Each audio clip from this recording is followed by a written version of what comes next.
బోల్ తోమడం వచ్చా? గిన్నెలు తోమడం వల్ల నేను వెస్టీజ్ ని గట్టిగా చేత పెట్టుకున్నా. ఎందుకంటే నా చేతులు చాలా సెన్సిటివ్. ఒక 20 రోజుల వరకు అంతకుముందు చేతుల నుంచి బ్లడ్ వస్తుండే, బోల్ తోమితే బ్లడ్ వస్తుండే. ఏం లేదు, మాయా మ్యాజిక్ ఏం కాదు. బోల్ లిక్విడ్ 20 రోజులు నాకు అర్థమైంది ఇది కెమికల్ లేని ప్రోడక్ట్, న్యాచురల్ ప్రోడక్ట్. గిన్నెలు తోమితే నాకు జ్ఞానోదయం అయింది, నా చేతులు సాఫ్ట్ అయింది. మా హస్బెండ్ కి అందరూ ఏం చేస్తారు, చేతులు సాఫ్ట్ అయితే మీరు ముట్టి చూసుకుంటారు. నేను అలాగే ముట్టి చూసుకున్నా, బట్ ఎవరికో ఒకరికి చూపించాలి కదా. మా హస్బెండ్ కి నా చేతి రుద్దు చూపించిన అండి. ఓకే, చేతి సాఫ్ట్ అనిపించిందా? అనిపించింది.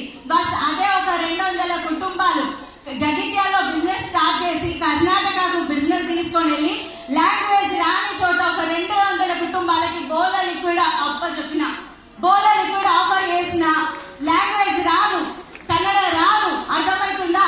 సో బోల్ అమ్మడానికి, సబ్బు పేస్ట్ అమ్మడానికి రెఫర్ చేయడానికి భాష, లాంగ్వేజ్ తో సంబంధమే లేదు. అవునా కదా? డిగ్రీ ఉన్నది అయినా కూడా పక్కకు పెట్టేసి ఈ డిష్ లిక్విడ్ ని చెప్పుకుంటూ పోయే ప్రాసెస్ లో నా ఇన్కమ్ వచ్చేసి as a director 3rd month 18,848 rupees అండి. 18,000 ఇన్కమ్ ఇక వచ్చేసింది వెస్టీజ్ పైన. ఎందుకంటే లెక్చరర్ గా 14,000, ఇక్కడ 18,000, నెక్స్ట్ 37, 47, 48, 54, 72, అలా 1,71,000, 1,79,000, 2,99,000. లాస్ట్ మంత్ మేము పేమెంట్ తీసుకుంది 4,56,000 రూపాయలు.